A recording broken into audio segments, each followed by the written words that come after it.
What's going on, everyone? Talen here, and welcome to another character rank up video. Alright, so we're going to be ranking up Victorious today, so let's go ahead and get this started here.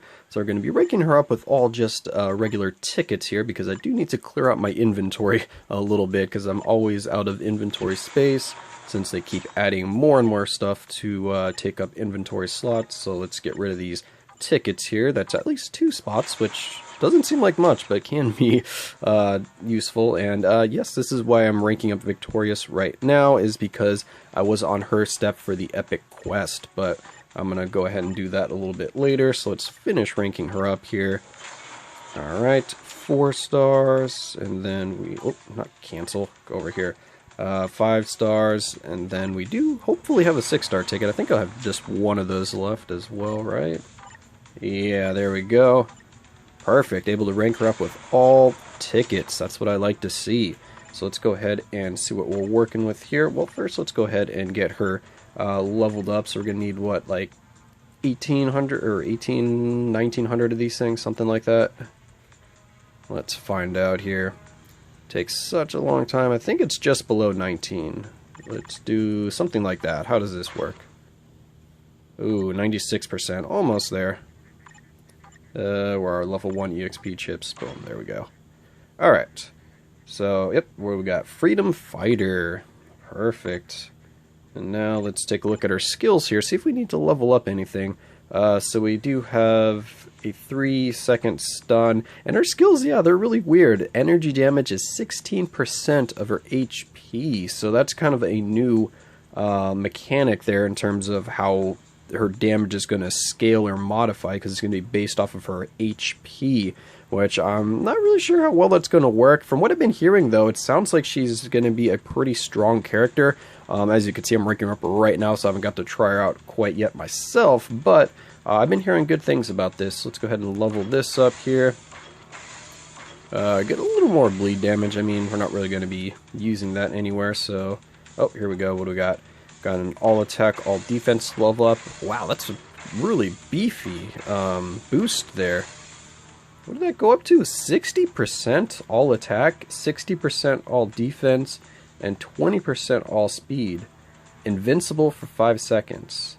Wow, that sounds pretty nice. I didn't look at this skill in the skill preview yet, so if this is a kind of like an aura-based skill, because that's only for 1 second there, that 60% to all attack and all defense, so if that kind of refreshes for a little while, that'd be pretty nice. But either way, her first hit for that 1 second is going to be pretty nasty. Alright, so the 4th skill, oh, we got something to level up here as well. So we're going to create a shield that is 15% of her max HP, decrease all damage received by 20%, and increase max HP by 60%. Let's see what that goes up to. Ooh, it is going up. So that's going to end at a 35% HP shield, which is nice. Decrease all damage by 60%, which is really, really high. And then 100% increase to her max HP for 10 seconds. So that should be giving her a big damage boost, since all of her damage is based off of her HP. So that's looking really nice there. So let's go ahead and finish that up. And then the final skill, chance to penetrate. Oh, that does go up, which is good. What is that going to end at? 50%. 50% chance for super armor and barrier effects. Increases guaranteed crit rate by 60%. She's got a lot of like really high numbers on these, and oh yeah, that's another passive. I just noticed that. So she has the same thing that Destroyer has. She's got 2 kind of passives, which is kind of weird. So what does she have for this one? Is all allies HP increased by 10%, and then this was that. Oh, it's when HP is below 50%. So not going to be as valuable as I thought. Since her damage is based on her HP, you're going to be losing quite a bit of damage to get down to this, but once she gets below that 50%, she's going to be critting pretty much 100% of the time, so she's always going to be critting, which might make up for the damage loss from the HP. So yeah, let's go ahead and see if we can't roll ourselves a nice Ice Await set for her. Pretty much Power the Angry Hulk or Overdrive, any of the attack sets I will take, so let's see what we get. If it ends up taking a while, we'll just cut back and I'll have her all ready to go, and we'll jump into some gameplay after that. Give this one more roll here. And yeah, we're just going to cut back to when I get her all set up, so I'll see you guys in a second.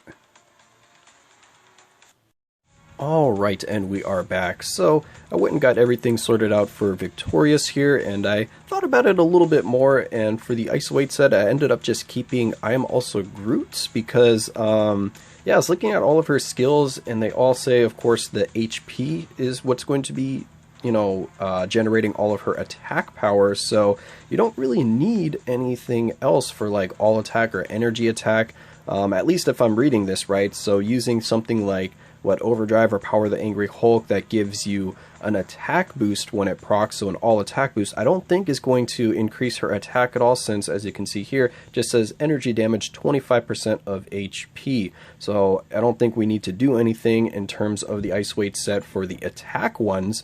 So I Am Also Groot, I figure, would be a good set to test out with her, because we have the max HP on it, which is what I was really just trying to get on one of the sets, is the max HP, and then we do have all attack on there as well, but like I said, I don't think that really matters to her. We have some crit rate and recovery, and then of course we have the HP proc from I Am Also Groot, so that will help keep her topped up since her damage is based off of her HP. I kind of like having some built-in healing using this set here, but we are missing out on some ignore defense, which I would have liked to have. So the other option that I was trying to get was, if we can scroll down here, was here, drastic density enhancement, because we do have the max HP on this one.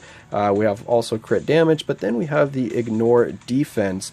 But I don't know if the HP shield that we're going to get from Drastic Density Enhancement is going to override or interact with our fourth skill at all, but either way, if it does or doesn't, all it is going to be an HP shield, and I kind of like having that recovery instead, so that's why I'm keeping I Am Also Groot, at least for now. I might change it to Drastic Density Enhancement if I kind of want that ignore defense, or if we find that maybe the HP shield stacks or something like that, but yeah, so what I think now is the best set for her is either Drastic Density Enhancement or I Am Also Groot. But let me know what your thoughts are about that. And then for the Obelisk here, we have a max HP, all defense, and a damage proc. I am trying to build her offensively for my first kind of build on her. If I find that she does enough damage, then I'm going to keep her with a damage proc. If not, I might just give her a CTP of Refinement to get that max HP and also the heal from that as well. Make her more of a defensive character, maybe more for PvP type things.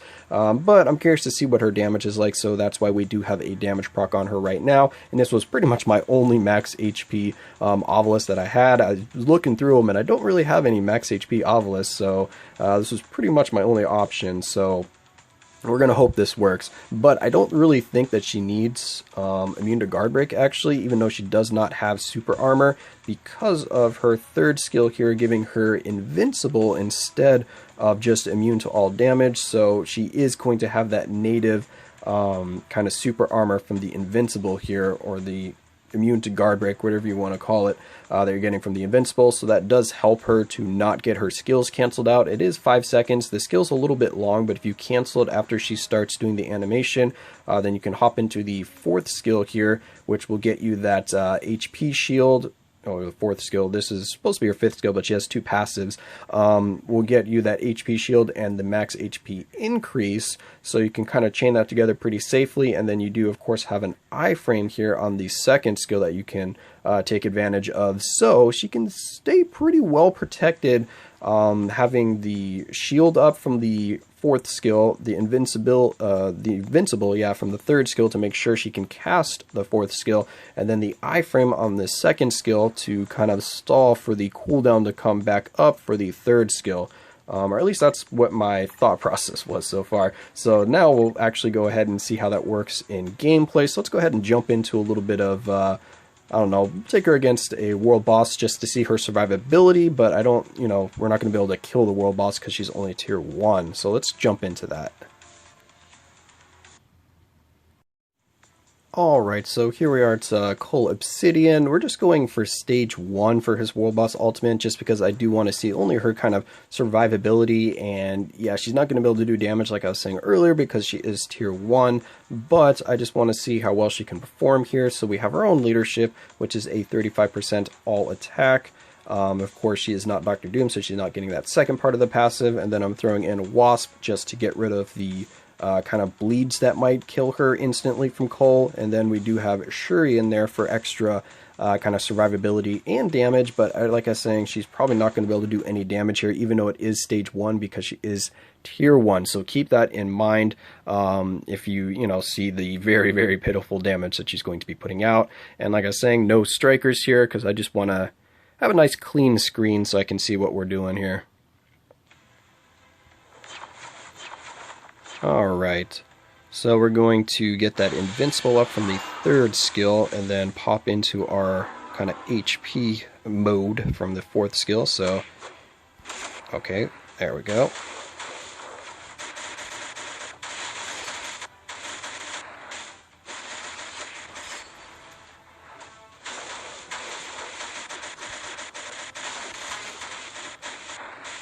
Alright, so not too bad so far.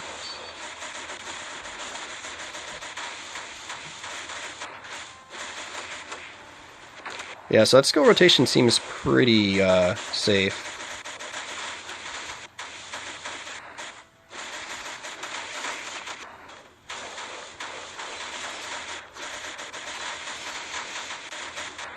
Alright, yeah, that's not too bad. So I like what I'm seeing so far. So yeah, it doesn't look like you need immune to guard break. It seems like she has a pretty safe skill rotation if you have max skill cooldown. We got canceled out there for some reason. I'm not sure what skill is going to be doing the most damage. Probably the 3rd skill, actually, which is pretty nice. So we can just let that, yeah, if we let that fully animate, we get a lot of hits from that. 2nd skill doesn't look like it's going to do a lot of damage, but it might. Oh, there we go. We got a heal there from the I Am Also Groot, which is nice. Okay. So yeah, overall, her survivability is looking really good. I don't think we need immune to guard break. So now just to see her damage, we'll take her against just a standard world boss, so not one of the world boss ultimates. Alright, so here is just the normal world boss version of Black Dwarf now, not Cole Obsidian. So we're just going to take her in here and just see kind of what the damage proc does, if it one-shots him, if not. Just get a little bit better idea of what her damage output is looking like, because that was actually not too bad for Cole Obsidian stage 1, because she is tier 1 and she still was actually doing damage to him. It wasn't anything crazy, but yeah, we'll see what happens here. Yeah, the old... Alright, let's see what we got here.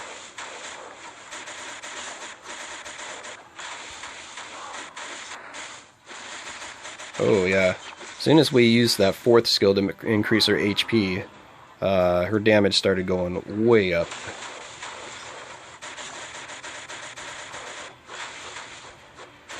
Alright, not bad. That 2nd skill, that actually seems like it has a really high damage output, so you know what, let's try that with the damage proc. So let's get our thing going here. Ooh, yeah, that 2nd skill looked like it was doing a lot more damage. So maybe I wanted that damage proc on the 2nd skill, but overall, you know what, I'm liking Victorious so far, so hopefully when I get her to tier 2, we're going to see a nice damage boost, and we'll be able to do some maybe lower to like medium stages for World Boss Ultimate. I don't see her really doing any of the higher stages, but maybe something like stage 30 might be doable for her once we get her to tier 2. So yeah, look out for that video. Once I get her all her gears up, I'll be tier 2ing her right away, and then we'll make a video on that. But this is just going to be my initial impressions of her at tier 1, and so far I like her. It seems like there's some promise for the HP kind of build here for her skills, which is kind of weird, you know, doing damage based off your HP, but yeah, it seems like it's holding up okay so far, because she's missing out on a lot of damage, you know, from my cards, from leadership even, because her leadership is just an all attack. I mean, I don't think that affects her attack at all. I mean, let me know in the comments below if you guys know if, like, you know, all attack leaderships actually are doing anything for her, or if an all attack boost is actually doing anything for her, because she does have that on her 3rd skill. yeah, with the Invincible, she has like a 60% all attack increase, which I don't know if that's doing anything for her because it's based off of her HP, so the number for energy attack shouldn't be doing anything to her damage output. But I could be wrong, so let me know or correct me in the comments below if I am. But that's going to be it for this video here. I hope you guys enjoyed, and of course I will catch you in the next one.